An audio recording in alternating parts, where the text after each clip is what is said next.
অভিভাবকদের একটু বোঝান, অভিভাবক সমাবেশ করেন, দরকার পড়লে সমাবেশে আমরাও কথা বলবো, কোনো সমস্যা নাই। অভিভাবক সমাবেশ করলে অবশ্যই আমরা সেখানে কথা বলবো, বুঝাবো। এবং অভিভাবকদের একটা বিরাট ভূমিকা আছে একটা স্কুল প্রতিষ্ঠার ভালো করার পিছনে। শিক্ষকরা আছেন যারা আরো আন্তরিক হওয়ার জন্য এবং আপনাদের ভিতরে একটা পেশাদারিত্ব মনোভাব আনার জন্য আমি অনুরোধ করব। পরিশেষে আজকের এই অনুষ্ঠানে যারা আয়োজন করেছেন, অনুষ্ঠানের অনেক তাৎপর্যপূর্ণ অনুষ্ঠান, আবার বলছি হয়তো ছোট্ট পরিসরে হচ্ছে, কিন্তু সেটা অনেক তাৎপর্যপূর্ণ। এই অনুষ্ঠান পরিচালনার জন্য সকল স্তরে যারা চা শ্রমিক বৃন্দ আছেন সবারই সহযোগিতা ছিল।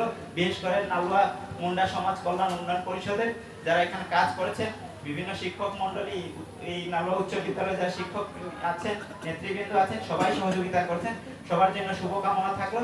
এবং এরকম অনুষ্ঠান হয়তো এরকম না হতে পারে, কিন্তু বিভিন্ন সমাবেশ বা কি করে যদি আমরা স্কুলের মানটা ভালো পর্যায়ে নেওয়ার জন্য চেষ্টা করি, তাহলে সমাবেশ এবং এরকম অনুষ্ঠান পরিচালনা করে সেটা অনেক সহযোগী হবে।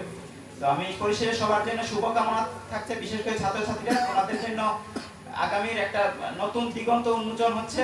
তোমরা সেখান থেকে আমরা আশা করব ভালো কিছু বেছে নাও। সবসময় মাথায় রাখবা যে আমাদের এই সমাজের জন্য, এই বাবা মার জন্য, যারা আমাদেরকে এই রৌদ্রে বৃষ্টিতে ভিজে কাজ করছেন, তাদের জন্য কিছু একটা করতে হবে।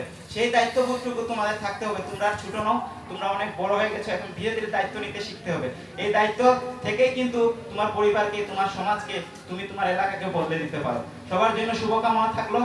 আর আমাকে এখানে অনুষ্ঠান দাওয়াত দেওয়ার জন্য উদযাপন, এই যে কল্যাণ পরিষদ, মুন্ডা কল্যাণ পরিষদের সবাই যারা আমাকে এখানে আমন্ত্রণ করেছেন, তাদের সবাইকে ধন্যবাদ জানিয়ে নেতৃবৃন্দ সকলের সুস্বাস্থ্য দীর্ঘায়ু কামনা করে এবং আমার প্রাণপ্রিয় ছাত্রছাত্রীদের সবার জন্য সুন্দর জীবনের আহ্বান করে আমি এখানে শেষ করছি। ধন্যবাদ সবাইকে।